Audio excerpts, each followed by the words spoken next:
Estaba en el primero cartapacio pintada muy al natural la batalla de Don Quijote con el vizcaíno, puesto en la misma postura que la historia cuenta, levantadas las espadas, el uno cubierto de su rodela, el otro de la almohada, y la mula del vizcaíno tan al vivo, que estaba mostrando ser de alquiler a tiro de ballesta.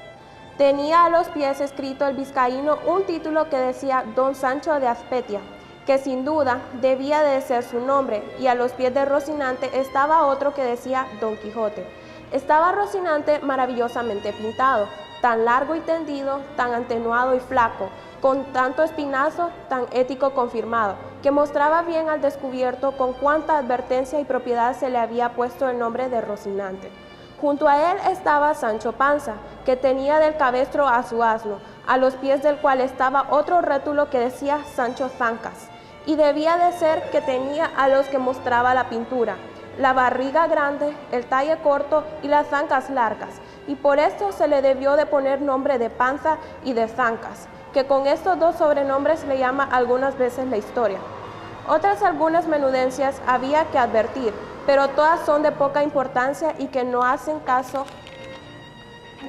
a la verdadera relación de la historia, que ninguna es mala como sea verdadera. Bueno, si a esta se le puede poner alguna objeción cerca de su verdad, no podrá ser otra sino haber sido su autor arábigo, siendo muy propio de los de aquella nación ser mentirosos. Aunque, por ser tan nuestros enemigos, antes se puede entender haber quedado falto en ella que demasiado. Y así me parece a mí, pues cuando pudiera y debiera extender la pluma en las alabanzas de tan buen caballero, parece que la industria las pasa en silencio, cosa mal hecha y peor pensada. Habiendo y debiendo ser los historiadores puntuales, verdaderos y no nada apasionados, y que ni el interés ni el miedo, el rencor ni la afición no les hagan torcer del camino de la verdad, cuya madre es la historia, emula del tiempo, depósito de las acciones, testigo de lo pasado, ejemplo y aviso de lo presente, advertencia de lo porvenir. En esta sé que se hallará todo lo que se acertare a desear en la más apacible. Y si algo bueno en ella faltare, para mí tengo que fue por culpa de Galgo, de su autor, antes que por falta del sujeto. En fin, su segunda parte, siguiendo la traducción, comenzaba de esta manera. Puestas y levantadas en alto las cortadoras espadas de los dos valerosos y enojados combatientes, no parecía sino que estaban amenazando al cielo, a la tierra y al abismo. Tal era el denuedo y continente que tenían. Y el primero que fue a descargar el golpe fue el colérico vizcaíno, el cual fue dado con tanta fuerza y tanta furia que, a no volvérsele la espada en el camino, aquel golpe fuera bastante para dar fin a su rigurosa contienda y a todas las aventuras de nuestro caballero. Mas la buena suerte, que para mayores cosas le tenía guardado, torció la espada de su contrario, de modo que, aunque le acertó en el hombro izquierdo, no le hizo otro daño que desarmarle todo aquel lado,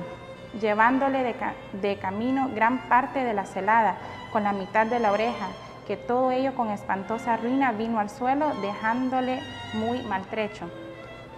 Válame Dios, ¿y quién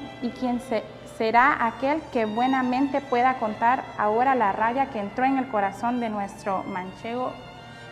viéndose parar de aquella manera?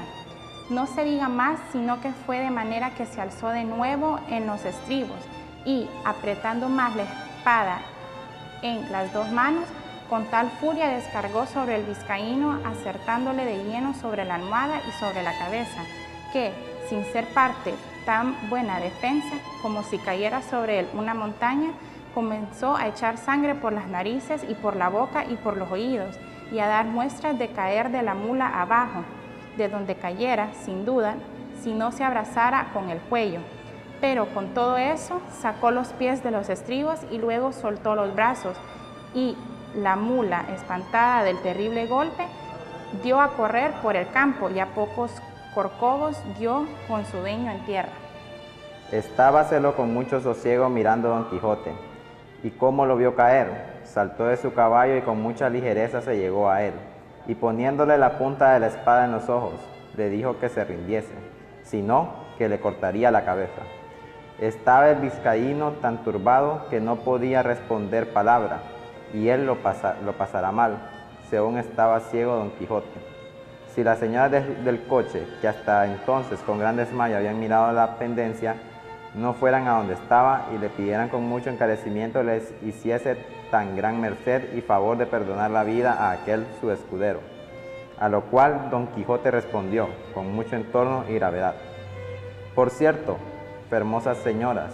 yo soy muy contento de hacer lo que me pedís, mas ha de ser con una condición y concierto, y es que este caballero me ha de prometer de ir al lugar del Toboso y presentarse de mi parte ante la sin par doña Dulcinea, para que ella haga de él lo que más fuere de su voluntad. La temerosa y desconsolada señora, sin entrar en cuenta de lo que Don Quijote pedía, y sin preguntar que quién Dulcinea fuese, le prometieron que el escudero haría todo aquello que de su parte le fuese mandado. Pues en fe de esa palabra yo no le haré más daño, puesto que me lo tenía bien merecido.